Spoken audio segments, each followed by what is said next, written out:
Welcome to my channel. आज हम पढ़ेंगे प्लांट किंगडम।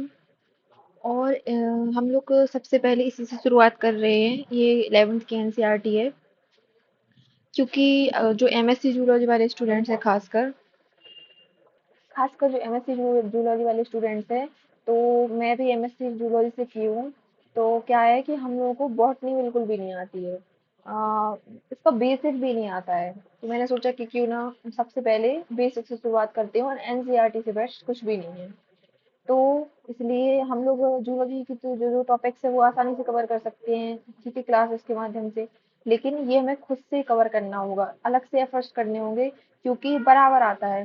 बायोलॉजी का जो है वो बराबर आता है, तो हमें बॉटनी भी पढ़नी होगी। तो चलिए स्टार्ट करते हैं प्लांट किंगडम से, ठीक है। सबसे पहले पेन ले लेती हूँ, ठीक है।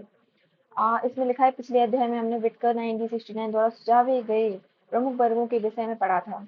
उसमें उन्होंने 5 kingdom, Monera, protista, fungi, Animalia तथा प्लांटी के सुझाए थे। इस अध्याय में हम प्लांटी जगत, जिसे वनस्पति जगत भी कहते हैं, के बारे में तथा वर्गीकरण के विषय के विस्तार में पढ़ेंगे। तो ये बोल रहे हैं कि सबसे पहले जो पिछला जो चैप्टर था उसमें आर एच भटकर ने जो दिया था क्लासिफिकेशन, मोनेरा, प्रोटेस्टा, 5 किंगडम दिए थे इनने। मोनेरा, प्रोटेस्टा, फंजाई, एनिमिलिया और प्लांटी। तो इसके बारे में पढ़ चुके थे। अब क्या है, जो प्लांटी जगत है उसके बारे में डिटेल में पढ़ेंगे हम, ठीक है। तो हमें यहाँ पर इस बात पर ध्यान देने की आवश्यकता है कि वनस्पति जगत के विषय में सामान्य से पर्यावरण तक परिवर्तन आया है।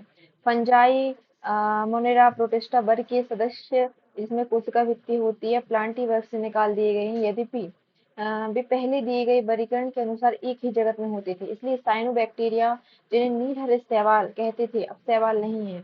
इस अध्ययन में हम प्लांटी के अंतर्गत शैवाल, ब्रायोफाइट, टेरिडोफाइट, जिम्नोस्पर्म्स तथा एंजियोस्पर्म्स के बारे में पढ़ेंगे। तो देखिए, इसके कहने का मतलब ये है कि प्लांट जो जगत है, यानी कि जो पादप जगत है, समय के साथ इसमें क्या हुआ है, इसकी समझ समय के साथ, हमारी समझ समय के साथ बदल गई है। पहले क्या थे, आ, आ, तो पहले ये था कि जो कैरोलस लीनियस ने 2 किंगडम में क्लासिफिकेशन दिया था, ठीक है। Animal kingdom and plant kingdom. तो प्लांट किंगडम में जिनमें सेल वॉल पाई जाती थी, जैसे कि जो बैक्टीरिया हो गए हैं, यहाँ पे एक मिनट ये कलर चेंज करके बताती हूँ मैं आपको। ये देखिए, Monera, Protista, fungi, Monera, Protista वर्ग के सदस्य जिनमें कोशिका भित्ति होती थी। मतलब कि जिनमें कोशिका भित्ति होती थी, यानी कि मोनेरा जगत की, प्रोटिस्टा जगत की, यहाँ तक कि फंजाई, यानी कि कवक को भी उन्होंने क्या किया, प्लांटी वर्ग में रख दिया था, ठीक है।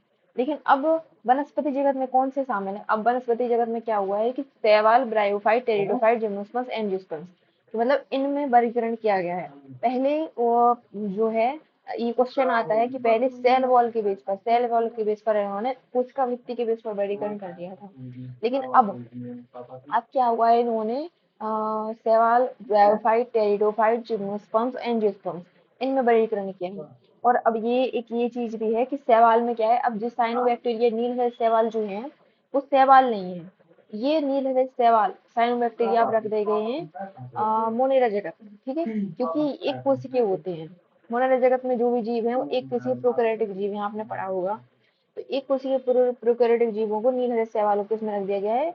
मोनेरा जगत में क्यों वो शैवाल नहीं है।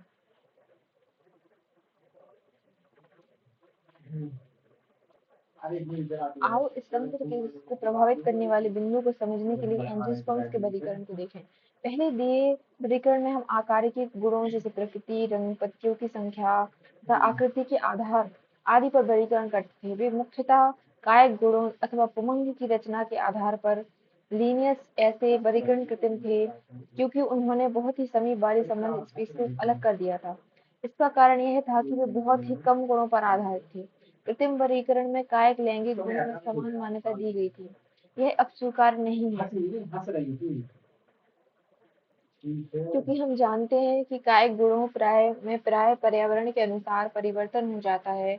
इसके विपरीत प्राकृतिक वर्गीकरण जीवों में प्राकृतिक संबंध तथा बाह्य गुणों के साथ साथ भीतरी गुणों जैसे परासंरचना, शरीर, भ्रूण विज्ञान तथा पादप रसायन के आधार पर विकसित हुआ है। पुष्पी पादपों के इस वर्गीकरण को जॉर्ज बेंथम एवं जोसेफ डॉल्टन हकर ने सुझाया था।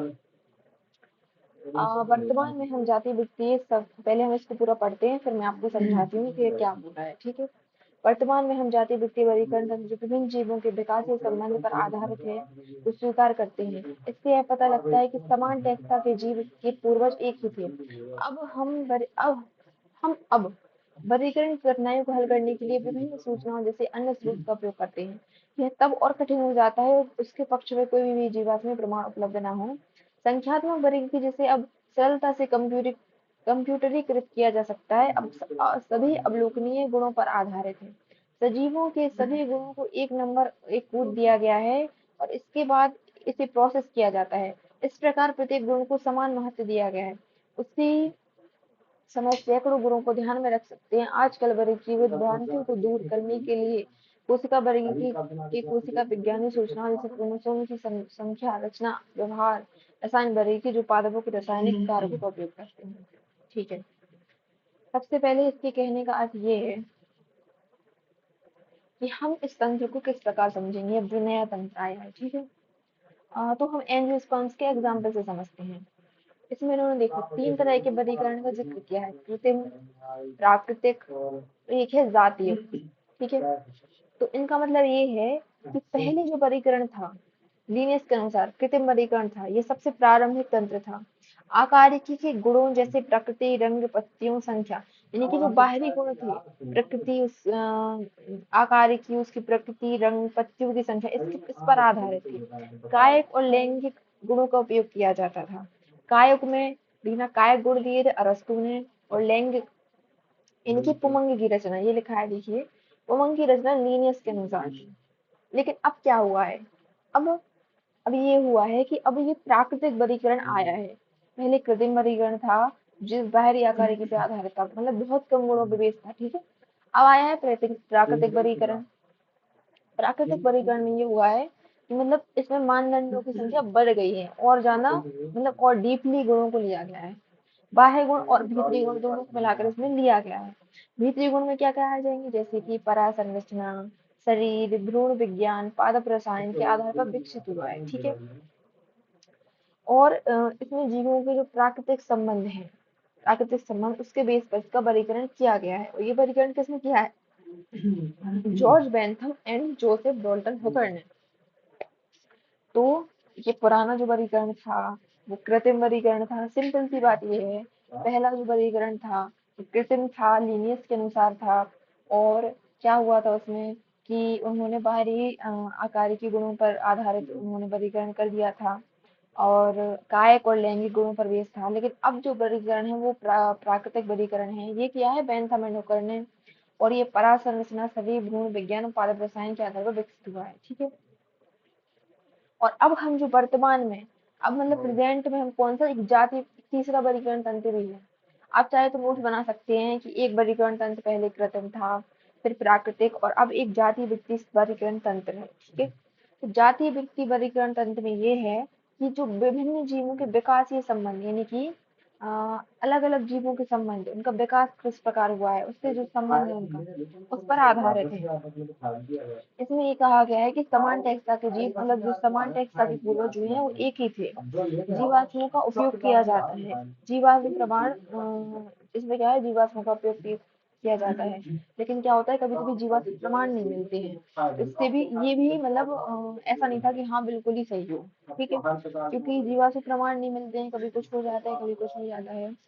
तो इसलिए इसका, तो एक और फिर लास्ट जो वर्गीकरण है वो सबसे अच्छा जो वर्गीकरण है वो है संख्यात्मक वर्गीकरण। संख्यात्मक वर्गीकरण, और संख्यात्मक वर्गीकरण में क्या है, इसमें मैं आपको और थोड़ी एक्स्ट्रा इन्फॉर्मेशन जोड़ना चाहती हूँ। देखो वर्गीकी है, उसकी 3 शाखाएं होती हैं। ठीक है। आप बोलोगे संख्यात्मक वर्गीकरण कहाँ से आ गया, कैसे आ गया। जो टैक्सोनॉमी होती है उसकी 3 शाखाएं होती हैं। ठीक है।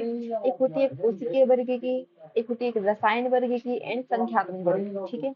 यानी कि इंग्लिश में बोले साइटोटैक्सोनॉमी, हीमोटैक्सोनॉमी, न्यूमेरिकल टैक्सोनॉमी। ठीक है। कोशिकीय वर्गीकी में क्या होता है कि जो कोशिका विज्ञानी सूचनाएं हैं, यानी कोशिका सेल से रिलेटेड जितनी भी सूचनाएं हैं उनको क्या किया जाता है, उनके उन पर बेस होती है। जैसे कि क्रोमोसोम, यहाँ पे ये लिखा भी, ये देखिए, क्रोमोसोम, देखिए यहाँ पे लिखा है कोशिका वर्गी की कोशिकीय की विज्ञानिक सूचना जैसे क्रोमोसोम, यानी कि ये जो इसका आधार था ये है साइटोटैक्सोनॉमी यानी कि कोशिका वर्गी की। तो इसमें क्रोमोसोम के आधार पर उसकी संख्या, रचना, आधार, व्यवहार के आधार पर वर्गीकरण किया गया था। और एक होती है कीमोटैक्सोनॉमी यानी कि रसायन वर्ग की। इसमें क्या होता है, पादप के रासायनिक कारणों के आधार पर वर्गीकरण किया जाता है, ठीक है। और एक होती है ये संख्यात्मक वर्ग की। संख्यात्मक वर्ग की यानी कि न्यूमेरिकल टैक्सोनॉमी इंग्लिश में कह सकते हैं इसको। इसमें क्या किया जाता है, इसमें देखो कंप्यूटरीकृत यानी कि कंप्यूटर्स का यूज किया जाता है। और इसमें क्या होता है कि सभी गुणों को क्या करते हैं, एक नंबर और कोड दिया जाता है, ठीक है। जितने भी गुण हैं सभी गुणों को एक नंबर दे दिया, एक कोड दे दिया। और फिर उसके बाद क्या किया जाता है, उनके आगे की प्रोसेस की जाती है। उनको मतलब अवलोकनीय गुणों पर, अवलोकनीय गुण मतलब जो ऑब्जर्व कर रहे हैं, मतलब एक एक करके डीपली उनको ऑब्जर्व करना, उनको पता लगाना, उनके उनको फिर एक नंबर देना, एक कोड देना, फिर उसको कंप्यूटरीकृत करना।